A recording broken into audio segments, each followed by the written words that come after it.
Hi, and welcome back to Bauer Beauty.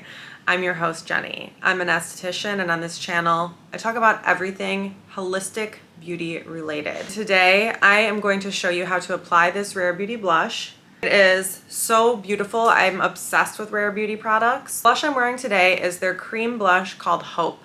They also sent me this brush that went with it, and so I'm going to show you exactly how to apply this. You get a really nice, beautiful airbrushed look. If you apply it in the wrong way, it can look too pigmented or patchy, but I'm going to show you my full blush routine in here, so if that interests you, keep watching. If you're interested in anti-aging skincare designed for sensitive skin that's cruelty-free, limited ingredient, fragrance-free, then check out my skincare line, and that will be linked in the description. All of my social media links will be linked below as well. Now, let's just hop in and talk about this blush. Okay, loves. Now I'm going to show you how to apply the Rare Beauty Cream Blush. This is the color Hope. It is the lightest color that was sent to me. They sent me 3 shades. This was the lightest, and it is still very dark and pigmented. A little goes a long way with these products. So this is what it looks like. It is very airbrushed. It's stunningly beautiful, and I love the tone and the color. Cream blushes are something I definitely use when it's warm out. So I'm going to show you right now how I apply it. I have seen people complain about this brush or about how you apply these. You can apply this with a beauty blender or the brush that comes with it. I love the brush that comes with it. If you use it the right way, you'll actually really like it. I'll just put some on my hand. Then I will take the brush, and the brush is shaped like this. It's an angle, and if you go this way, it is very extremely pokey, but if you just press flat down like this, it is very, very soft. It is odd in this way, so don't ever go down. You always want to push up, okay? Using that method, pushing into the hand, I'm going to push it onto the brush like that, and then I'm going to push it onto the skin. And I'm going to start on the outer cheekbone, because wherever you put your brush down first, it's going to be the darkest. You do not want it to be the darkest right in the middle of your face. If it is too dark, too pigmented, putting it back here first is going to give you more wiggle room. It's easier to blend out or correct errors that are kind of on the perimeter of your face.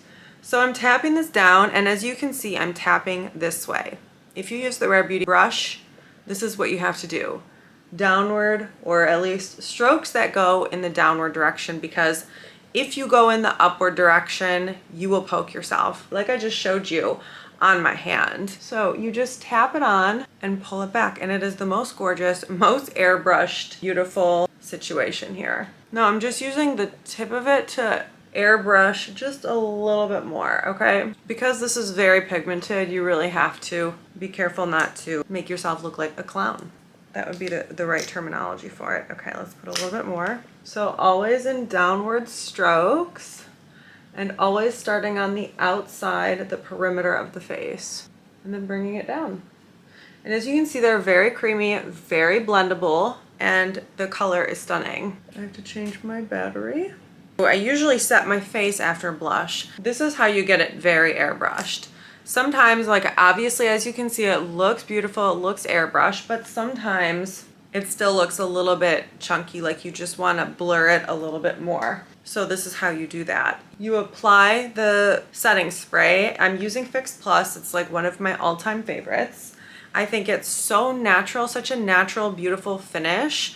And it doesn't leave you matte. It does not leave you greasy. It's like, it kind of just is like your exact skin, but it kind of blends everything together. I'm going to now go in with the MAC Mineralize Skin Finish in Medium Plus. This is a setting powder. So I do 2 rounds of setting, spray and powder. This is like the ultimate airbrush step for whatever reason. So I always put it right in this area where there's more texture, I'm more oily, and the blush tends to look more chunky, less airbrushed. I take it all over my T-zone for the most part. Okay, so I have applied the highlighter, and I am completely done. I love putting my highlighter on top of my setting spray because it just amplifies the pigmentation, and the highlighter really amplifies the effects of the highlighter. As you can see, So that's it. I hope you learned something from this video. Don't forget to like this video, share it with someone if you'd like, and join me here next time on my next video by subscribing. I will see you in my next one. Bye.